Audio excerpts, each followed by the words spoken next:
proposals to revitalize public trust in Welsh politics are gaining momentum, with a key focus on criminalizing the deliberate dissemination of false statements during election campaigns. This initiative, envisioned as a globally leading example, aims to hold elected officials accountable for intentional dishonesty, potentially leading to their removal from office. The Welsh government has pledged to enact this groundbreaking legislation by next year, tasking the Senate's Standards of Conduct Committee with devising the most effective implementation strategy. The urgency of this matter is amplified by significant upcoming changes to the Welsh electoral system. The 2024 Senate elections will feature an altered voting system and an expanded parliament, factors anticipated to heighten political competition and potentially create a more contentious campaign environment. The emergence of Reform UK as a potentially significant force adds to this heightened sense of urgency. The prospect of a more fragmented and fiercely contested political landscape underscores the need for robust mechanisms to ensure electoral integrity and prevent the spread of misinformation. This proposed legislation represents a bold departure from the prevailing political climate in many nations, where accountability for deceptive political rhetoric often remains weak or inconsistently enforced. The Welsh government's commitment to this initiative signals a proactive attempt to address a pervasive global problem: the erosion of public trust in political institutions.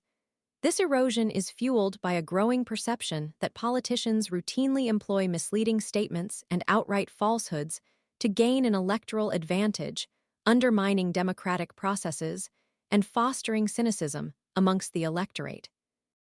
Sam Fowles, director of the Institute for Constitutional and Democratic Research, offered a compelling counterpoint to the skepticism surrounding this ambitious undertaking. He characterized the report advocating for this legislation as a decisive rejection of the pessimistic view that demanding honesty from politicians is an unattainable goal. This viewpoint, often expressed by political commentators and analysts, suggests that the inherent competitiveness of electoral politics makes it inherently difficult, if not impossible, to enforce standards of truthfulness.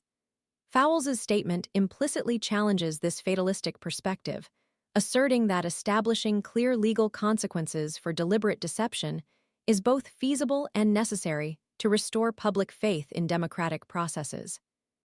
The success of this initiative hinges on the careful design and robust enforcement of the new legislation, ensuring it is both effective in deterring dishonesty and fair in its application to all political actors. The challenge lies not only in creating the legal framework, but also in establishing a transparent and impartial process for investigating and adjudicating allegations of political falsehoods. The long-term impact of this bold initiative could serve as a model for other nations grappling with the global challenge of restoring trust in their political systems. Its success would represent a significant step towards a more honest and transparent political landscape, not just in Wales, but potentially worldwide. The implications extend far beyond the borders of Wales, potentially inspiring similar reforms in other democratic nations striving to combat the erosion of. The thorough investigation and subsequent legislation will be closely scrutinized, not only within Wales, but also by international observers and scholars examining innovative approaches to electoral integrity. The ultimate success of this initiative will depend on its ability to effectively deter deceptive political tactics while simultaneously upholding the principles of free speech and political participation.